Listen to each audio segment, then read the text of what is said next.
सनसनीखेज बात यह भी है कि हत्याएं, फिरौती, वसूली, धमकियां, धमकी की चिट्ठियां, उगाही चरम सीमा पर है।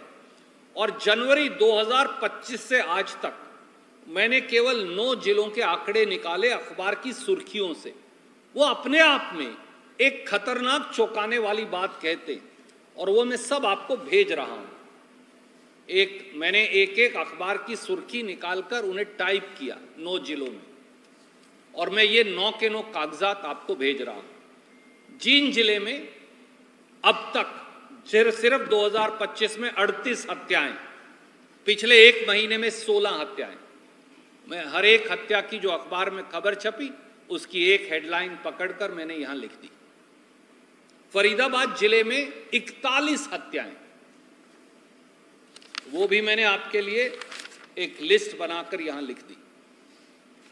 गुड़गांव जिले में 38 हत्याएं, ये भी मैंने एक लिस्ट बनाई और इसको भी मैं आपको भेज रहा हूं। इसी प्रकार से पानीपत में 25 हत्याएं, कैथल में 21 हत्याएं, करनाल में 20 हत्याएं, कुरुक्षेत्र में 18 हत्याएं, यमुनानगर में 15 हत्याएं, सिरसा में 11 हत्याएं। और ये वो हैं जो रिपोर्ट हुई हैं।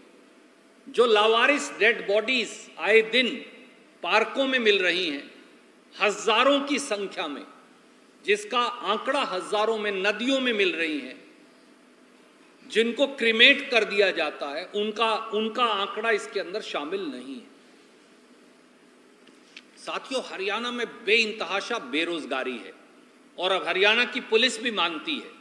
उन्होंने बयान दिया कि माफिया गैंग जो हैं, जो कोई दुबई से ऑपरेट कर रहा है, कोई हिंदुस्तान से ऑपरेट कर रहा है, कोई कनाडा से ऑपरेट कर रहा है, कोई ऑस्ट्रेलिया से ऑपरेट कर रहा है, वो हरियाणा के इन अबोध बेरोजगार बच्चों को 5,000 रुपया से 20,000 रुपया देकर क्राइम के इस दलदल के अंदर घसीट रहे हैं और उन्हें इस्तेमाल कर रहे हैं। एक तरफ हरियाणा में बने गैंगलैंड में माफियाओं का एक छत्र शासन है, तो दूसरी ओर प्रदेश के गृह मंत्री, जो मुख्यमंत्री भी हैं श्रीमान नायब सैनी, उनके लिए शासन के मायने लतीफेबाजी और चुटकुले। बतौर मुख्यमंत्री और बतौर गृह मंत्री श्रीमान नायब सैनी कंप्लीट फेलियर है। अगर हंसी मजाक, चुटकुलों, लतीफेबाजी से फुर्सत मिले तो माफिया गैंग पर कार्रवाई हो। इसके विपरीत श्रीमान नायब सैनी तो उल्टा डीएसपी लेवल के अधिकारियों को भाजपा के पदाधिकारियों से कैमरे के ऊपर माफी मंगवाते हैं, जैसा राणा जी नाम के एक डीएसपी के साथ हुआ।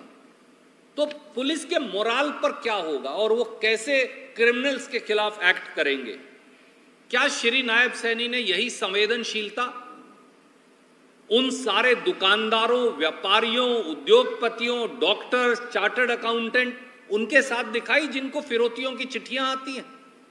क्या उनके साथ दिखाई जिनको गैंगस्टर्स मारकर चले गए, उनके परिवार के आंसू पहुंचे? जवाब नहीं में। साथियों, सच्चाई यह है, नायब सैनी सरकार ने हरियाणा में माफिया लैंड के आगे घुटने टेक रखे। हरियाणा का शासन भाजपा ने गैंग ऑफ वासेपुर के हाथ सौंप दिया है। मुख्यमंत्री कॉमेडी में व्यस्त हैं और जनता जान बचाने को लेकर भयभीत है। हरियाणा में कानून का शासन खत्म हो गया है। हरियाणा में आज अपराध का शासन है। मुख्यमंत्री श्रीमान नायब सैनी कहा करते थे कि बदमाश हरियाणा छोड़ दें।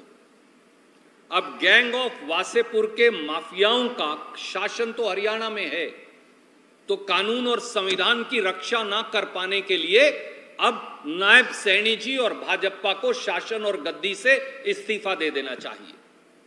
इसी में हरियाणा की भलाई है, क्योंकि हरियाणा के लोग कह रहे हैं, और वो 2 लाइन का उन्होंने खुद नारा बनाया है, भाजपा के राज में हरियाणा डूबा अपराध में।